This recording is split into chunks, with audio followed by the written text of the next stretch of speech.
Ba-bum. Oh, I can never You're tell when live. it's live on this. I get least- the countdown.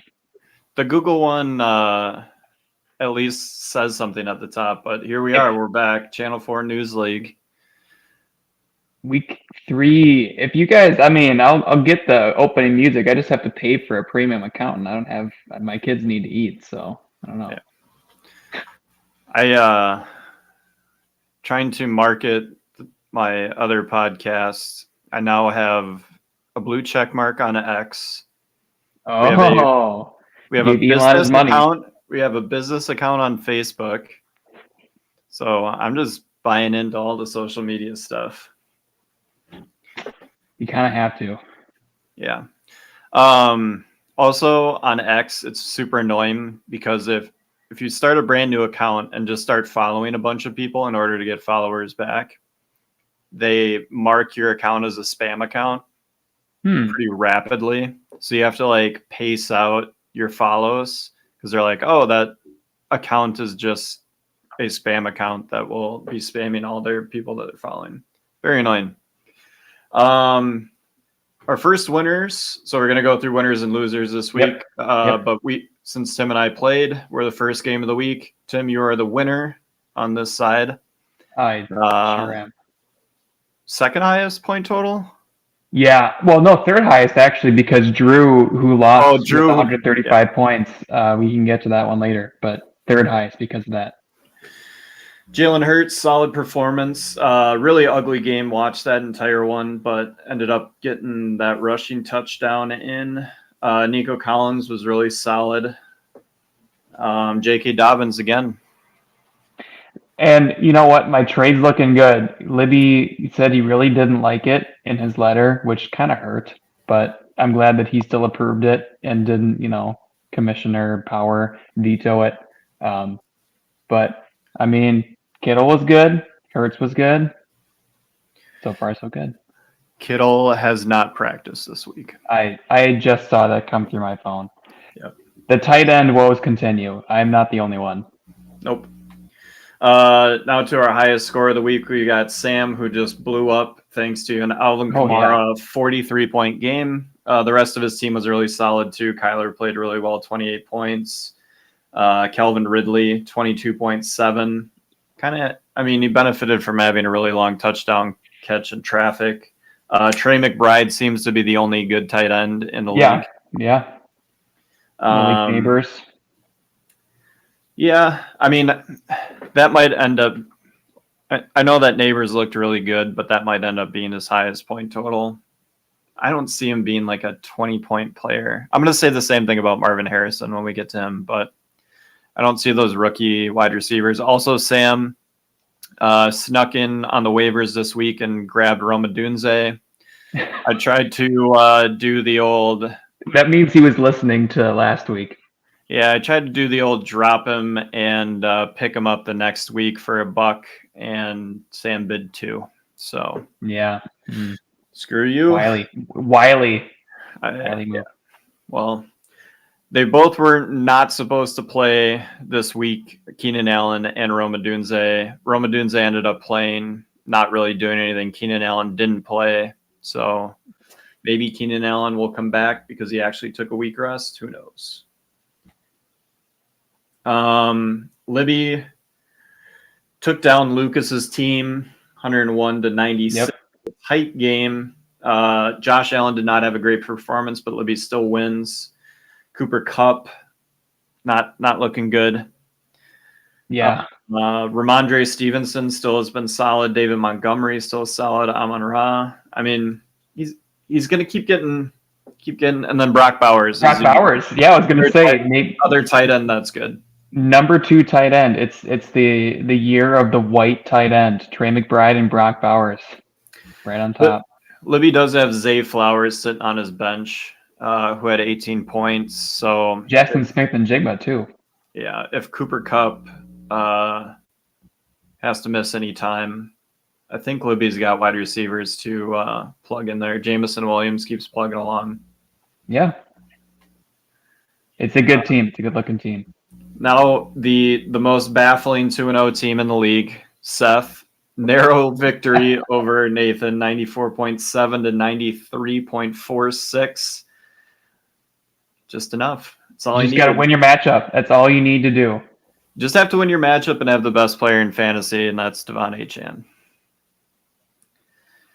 And I always appreciate a guy that wins and is streaming a tight end who gets 0 points. 0 points. Yeah, I was going to say that's. Well, his wide receivers, too, got him a combined 12 points. So it was really just the running backs carrying him. Yeah. This is one of the weeks that I wish I was playing one of these two teams and not a as consistent as your team type team. Mm-hmm. Maybe would have snuck in there, grabbed a 2-0 instead of 1-1. But what are you going to do? Yeah, it's those fantasy matchups. Wes gets on the board with a win, 92.3 to 89 over Stefan. He decided to stick with, Jordan Mason. Yep. Ends up being his best player, so the CMC backup is good. I was going to say that did he start Stafford in week 1? I believe so, yes. Yeah. So if he doesn't have any other QBs on the roster. He's got one of the Packers wide receivers, so good luck figuring out when Wicks is going to score again. And then he's sticking with Josh Palmer. It's not broke. Just keep running him out there for 2.9 points. Rashee Rice is still delivering for him too. Yeah, Rashee Rice might be a top 5 wide receiver this year. Until he gets suspended, which is probably going to be in 2 years. Yeah, that's going to be heartbreaking for me. Our final winner of the week, Ross. I told you Ross's team was on the way back last week during the power rankings. His team kicked it back into gear. Solid performance at 115 points. Drake London had a good game. DK Metcalf, really good this week. I had him not started in my Yahoo league, but 20 points from your kicker. Yeah. Kai Fairbaum, who I think he was a really solid kicker last year. I think he was a top 5 guy. So he does lose Pacheco though, which is going to be tough in the future weeks. Yeah, he's got Bucky Irving, who's kind of been the fantasy podcast's darling. Like, make sure that you have him on your roster because he might end up taking the starting job by the end of the year. I think Waddle is going to probably go down with the loss of Tua. Yeah. So we'll see what happens with the Miami wide receivers, but I felt good last week about Ross's team. Losing Pacheco, I don't feel as good, but maybe he can piece it out with Bucky Irving and Zeke and see what he can get out of that. But I think Ross is back up to at least not being a bottom 3 team. Yeah, he's on the rise. It was bad last week. Yeah, so losers, I was a loser. Only one player in my starting lineup scored a touchdown. You don't win a lot of games when that's the case. Yeah. It was Justin Jefferson, who is still probable. He's doubtful to probable. I listened to a press conference from him today. He said he's playing. Take that for what you will, but he was limited in practice. Yeah, I can't figure out who to play in my flex position. It wouldn't have mattered this week. No one on my bench really hurt me not having him in the flex. I just have to stick with my starters and hope that they play better. But I don't think I'm going to have a lot of weeks where only one player on my team scores a touchdown. That's including the quarterback, Jaden Daniels, who did not throw a touchdown and did not run for a touchdown. And then I also have Caleb Williams on my bench, who still hasn't thrown a touchdown. No, you know what? J.J. McCarthy is tied in all rookie quarterbacks for touchdowns thrown. He probably has a better passer rating than Caleb Williams do. Kyle Pitts still continues to be the most baffling. He's frustrating. So I watched a lot of that Monday night game. He's wide open every play. It's so frustrating, and Kirk just doesn't look his way for most of the game.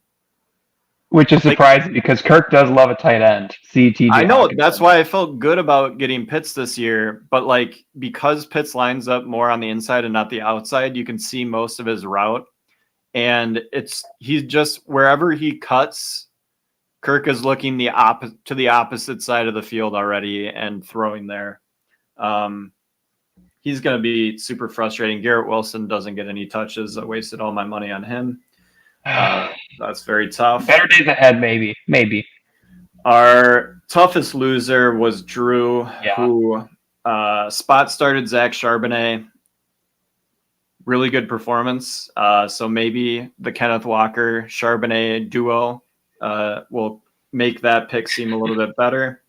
Chris Olave can't be this low forever. And then Marvin Harrison, I think, probably a fluke week, 4 receptions. He had a Randy Moss stat line. 4 receptions, 2 touchdowns. Yeah. All in like the first quarter. Just burning them. Yeah. One of the fantasy podcasts I listened to said, because they were complaining about Marvin Harrison the first week and we're debating whether or not you should start him. Or like, he still has only had 1 good quarter out of 8. So we'll see. But for Drew specifically, it might not matter. As Libby mentioned, he's got Chris Godwin, who is the number 1 wide receiver, and Baker Mayfield, who's the number 1 quarterback. So, and James Cook, if you knew that, you probably have a lot of money if you knew that and predicted that. Yeah, James Cook has to be a top 5.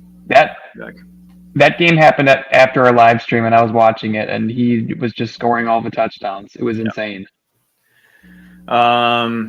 Lucas, still betting on Anthony Richardson. I think he'll be fine. Stephon Diggs didn't have 2 out of nowhere touchdowns. I believe I said last week, I said I would still be worried about starting Diggs, even though he snagged 2 touchdowns out of nowhere. Just, keep that in mind. Travis Kelce still stinks. Devin Singletary played fine. I feel, where did I have him on here? Yeah, Lucas. I think Lucas is going to be fine. I think Lucas might be my kind of Ross team for this week. That just watch out for him. Both of his losses are close losses. I think he'll hang around and draw a better matchup. He's playing me this week, so he'll probably win. I'll just say that. Nathan, our number 1 guy, has been defeated. Libby, 4 points. Libby was spelling some doom for him in the letter. He's mad because he hasn't changed his name too. I think that's part of it. Yeah, but he's starting Chuba Hubbard. He's got Dalton Schultz as his tight end. That's not good. Deontay Johnson might be better now that Andy Dalton's the quarterback. That's true. Watch out for that.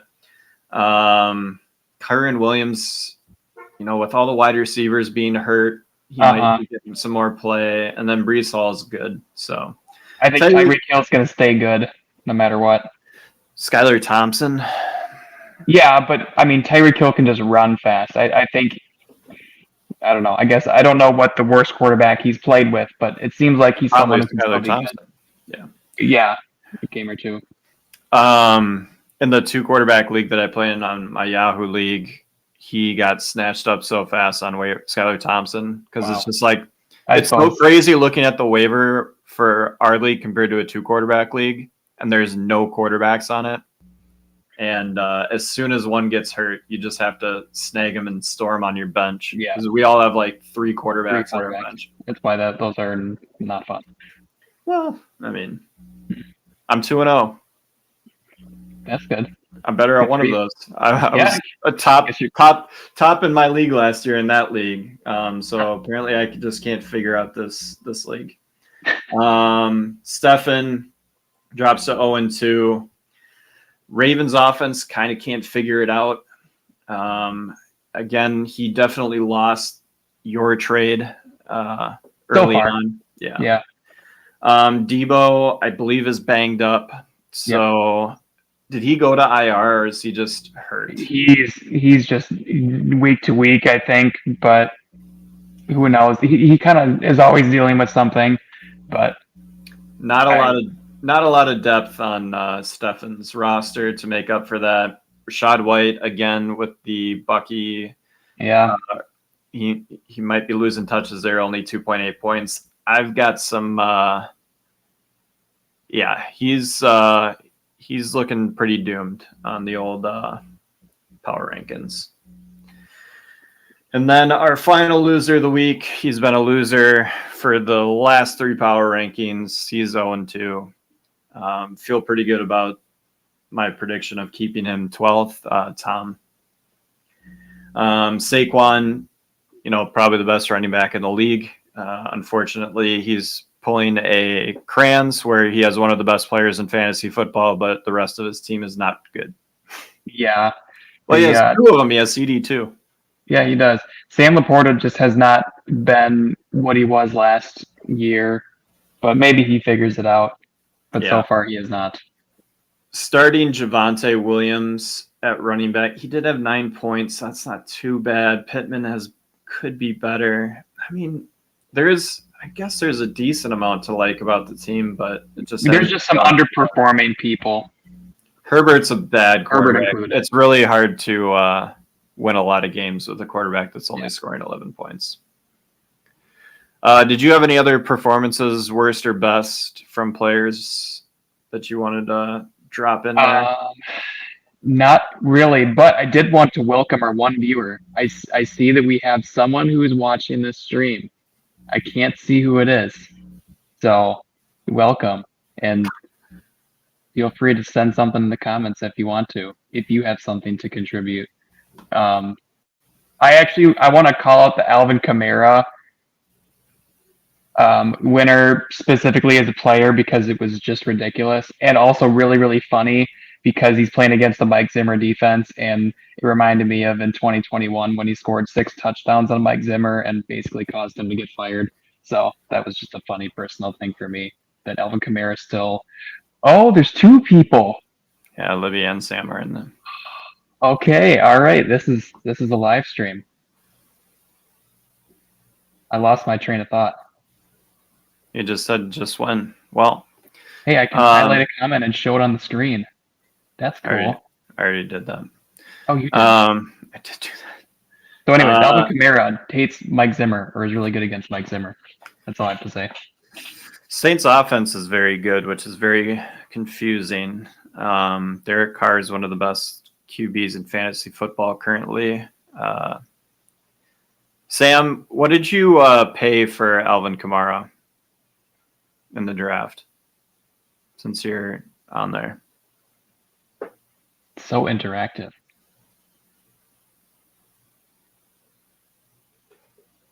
I'm sure I could have looked this up already. I'm on it.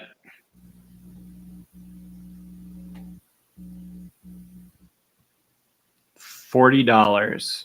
Yep.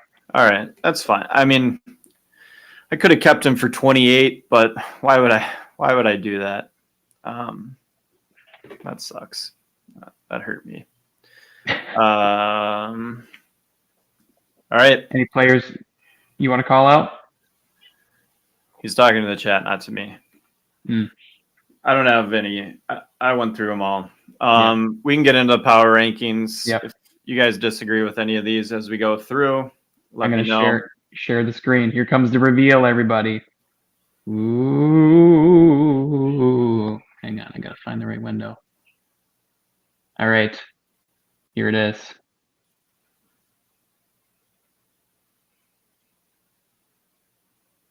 Did it? Yep, I gotta show it on the stream. There we go. All right. From 12 to top, we still got Tom sitting at 12. He was at 12 last week. We've got Stefan at 11. He was 10. Lucas at 10. He was 8 last week. Again, bottom 3 teams, they're all 0-2. Lucas, I believe, is in the way the power rankings are working. Lucas is the best 0-2 team. Then we got a bunch of 1-1 teams. We got Wes as the worst 1-1 team. I would be second worst. We were pretty close in the rankings last week, 6 and 7. I believe on the ESPN rankings, I now switched to 6. So I kind of nailed my power rankings from last week when I put myself at 6. Nathan is our biggest drop, going from that's a 1 big to drop. 7. Ross Is Ross our biggest jump? Ross Yeah. Ross is the From biggest 11. jump from 11 to 5. Sam was a pretty big jump from 9 to 4. Seth just has to be in the top 3 because he's 2-0. But I think he's probably, from a team perspective, worse than a couple of the 1-1 teams. Libby, who was 3rd last week, stays in the top 3, and Tim takes over our number 1 spot. Have you ever been number 1 before? I have, but probably not in the history of us doing a video podcast. Maybe it was back in our days when we did the letters, and I was actually a good team. But since I've kind of been in the wasteland for a while, it might be the first time in a long time, and it feels pretty good. I just like the Vikings. I'm overachieving, and we'll see if I can sustain it. And it's also fitting that I'm playing Libby this week, and it's the battle of the top 2. Yeah, you are teetering on destruction if any of your players in the starting lineup get injured. That's a great way to put it, because if Kittle doesn't actually play as a surprise injury addition, I was looking at the tight end free agents, and there's nobody out there. It's a roll of the dice. Yeah, so looking ahead to next week, I'm playing Lucas. Projections are really tight there. They're within 0.4 points. What we got here? You're playing Libby, is that right? Yes, yep, I am playing Libby. I'm projected a few points ahead, but Joe Burrow, who is on your bench, is projected as one of your best players. I'm not ready to start Joe Burrow yet, but I sure hope Jamar Chase has a good game. Who do we got next here? We've got Seth versus Sam. I think this is where Seth comes back down to the other teams with losses. I think Sam's probably going to go to 2-1. He is projected to win in that one. Wes is projected currently to beat Tom. Everyone should be projected to beat Tom. And Drew is projected to beat Nathan. That's going to be a fun matchup. Is this a Nathan free fall? Is he finally going to be beatable in the regular season? Let's see here. He's got Tyreek against Seattle. I kind of like that. Jaden Reed, I don't trust him. Packers defense, that looks good against Tennessee. Kyron against San Francisco. Breece Hall against New England. I don't like that. New England's defense is pretty good. I'm going to say Drew probably wins this. So, yeah, maybe Nathan is headed for a free fall.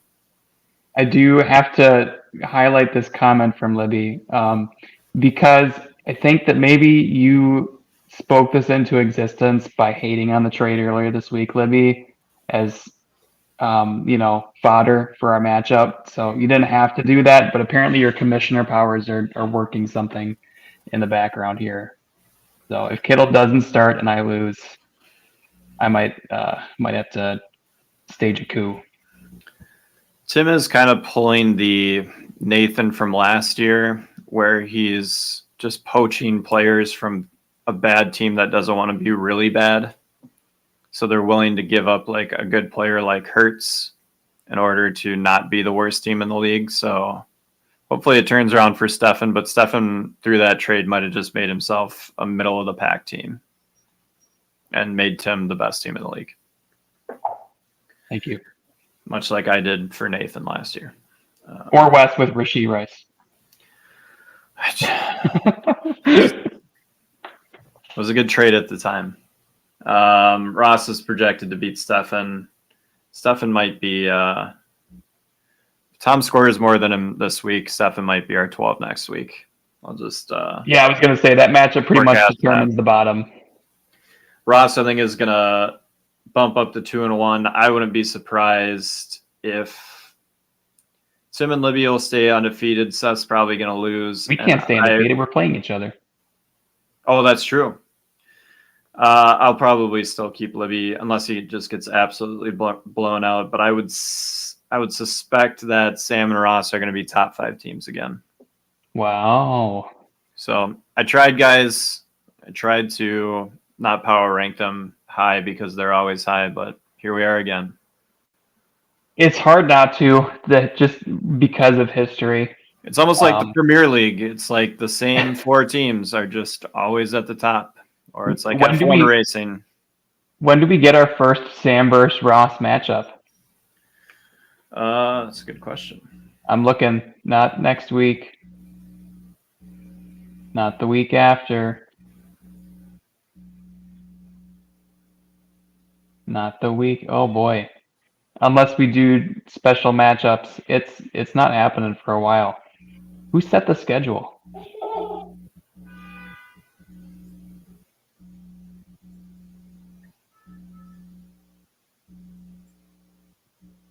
It's week 10. That's several weeks from now. Is our first Ross and Sam showdown. In case you care. When do I play Wes? Not for week 6. And who knows? I know we do the rivalry week. Who knows when that happens? Our commissioner can answer that. It's true. Schedules are subject to change. This is true. That's all I got this week. Me too. We had it was early. It was early. Offense is down league wide, so having teams that don't score touchdowns and all the kickers just kick field goals the entire game. It just kind of depends on whether or not you have one of those kickers in those games. When the kicker for the Commanders, formerly known as a bad word, is outscoring Jaden Daniels, we're not good. Not good. It's a common theme, though, in the fantasy world of how bad it is, and so I think your negativity in the letter, Libby, was warranted. But I'm 2-0. The Vikings are 2-0. Things could be much worse. I do think Libby realizes that the more he nags Nathan to change his team name, the more he's not going to do it. Yeah. Well, and you haven't changed it for this week. It's almost like we should be coming up with a new name every week for him. But clearly I'm not the expert on these movies, so I don't know what I could contribute. Yeah. I mean, do we want to talk about the text we got from Wes yesterday? I was just reminded that a little bit of controversy, I think, that Wes, the chooser of our theme, is having regrets about the theme that he chose. Yeah, because he chose like an ocean of ideas instead of making it specific at all. Yeah, Wes, he says that when he wins the league this year, emphasis on when, he's going to go for Star Wars prequels next year, and that's what he should have done this year. Yeah, so, which my sources are confirming. 2 of those 3 movies are the best Star Wars movies of all time. No disagreements. When you do Franchise Addicts Star Wars prequels, I'll be coming on and laying down some truth. Empire Strikes Back, like the 3rd best, maybe the 4th. New Hope, bottom 3. I mean, you nobody wants to hear what I think, but it also just we were brainstorming a few fantasy names, and it creates a lot of great content for fantasy football names. I will tell you, whether you love or hate the movies. So that's a preview for next year. All we have to do is have Wes win the league, which apparently is a foregone conclusion. Well, Rashee Rice is going to score 30 points every week, and and he's Oh, that's true. That is very true. Yeah. Andor is actually the best Star Wars movie. See, you were on my side for a bit there, and now you're not. I don't even. Has anybody even talked about Andor since it came out? It was such a thing, and then everybody forgot about it because it wasn't actually any good. That's not true. It's going to be the most watched Star Wars thing when it comes back for its 2nd season. No, Disney Plus. Well, it will have a second season, but Disney Plus is going to cancel it because they're canceling all their Star Wars shows. Bring us Ahsoka season 2. I'll take Ahsoka season 2 over Andor any day. No, not my Star Wars. Yeah, you like. We're the men. You like the fact, okay, Libby. The fact that Luke likes this Star Wars is proof that it's not good. It's true, man. You realize the irony in this. The problem. So, again, I'm just gonna keep on saying that I'm not gonna plug my movie podcast, but I'm just gonna keep doing it at the back end of all of these. Yeah, it's franchise addicts corner. Let's go. The fact that the Batman ones that we've done are not as listened to as the Alien ones is a crime against the Batman movie franchise in general. Like, be nerdier, Batman fans. Enjoy listening to a podcast about it. The Alien fans showed up. They wanted to hear about the Alien movies. Like, half the people I know have never even seen an Alien movie, and we got like two times as many listeners to that as we are for the Batman. Nobody cares about Batman 89. Nobody cares about Batman Returns. We'll see if Forever can bring that around. Will Joel Schumacher bring the fans out?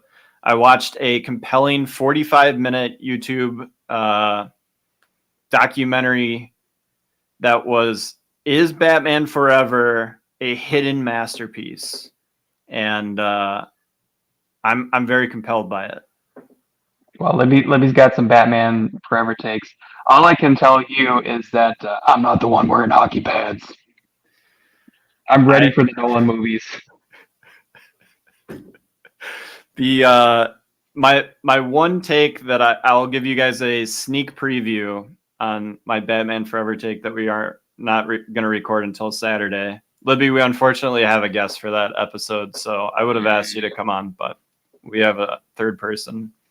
Batman Forever sets the template for a lot of storylines that Nolan then brings into at least Batman Begins and kind of fleshes out a lot better. But there is a direct line between what Schumacher does with some of the ideas about the Batman character that you're like, oh man, they just did that in the Nolan movie. He just plucked that part from it. So kind of out of its time. A lot of the stuff that I like knowing more about the Batman character, the conflict. It's the first movie that he's called The Dark Knight. A lot of stuff in the Forever movie. It's very goofy. Tommy Lee Jones is a goofball the entire time during the movie, but there's some interesting stuff in there. And he fully admits that Batman and Robin was a disaster, but he stands behind Forever as being as good as he could possibly do with the studio basically directing a lot of that movie. Guys, the Forever one is going to be great. Returns was fine. But Forever is going to be. I have not watched Forever in a long time, and I probably should brush up on it.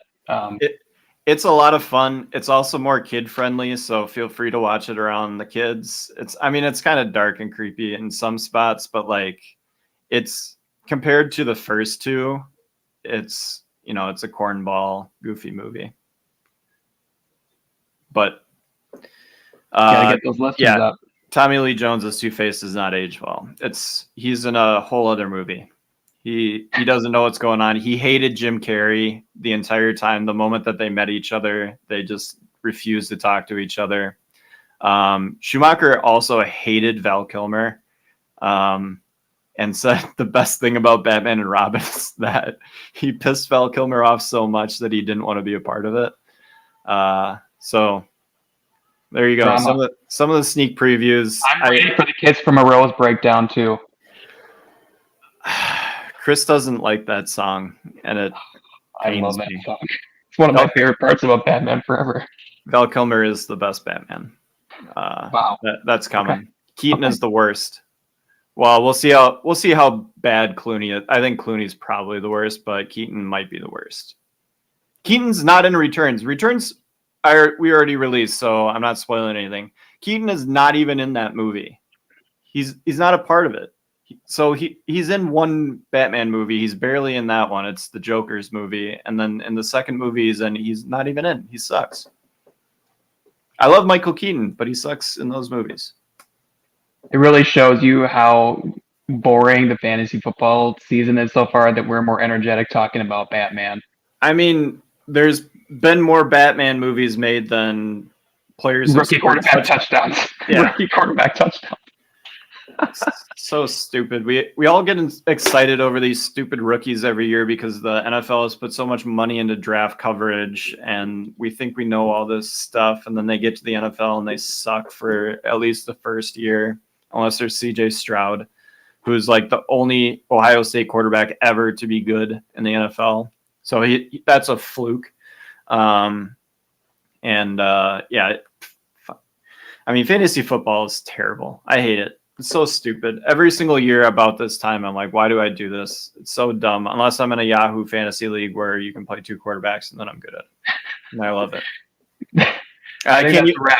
People have been asking me for trades because my team is so good. Snake draft, just, had the last pick in the draft, back-to-back picks all over and over again, just dominating the league. Seems like a good place to wrap it up. Some positivity. Surrender Cobra. Thank you for joining on the live stream. This was fun. All right. Thanks, guys. We'll be back next week. New power rankings, new winners, new losers. We'll get it all. Maybe we have some touchdowns this week. Football. And definitely some Batman. Football. More Batman. Football. Batman. It is forever the best 90s Batman movie, maybe. Football.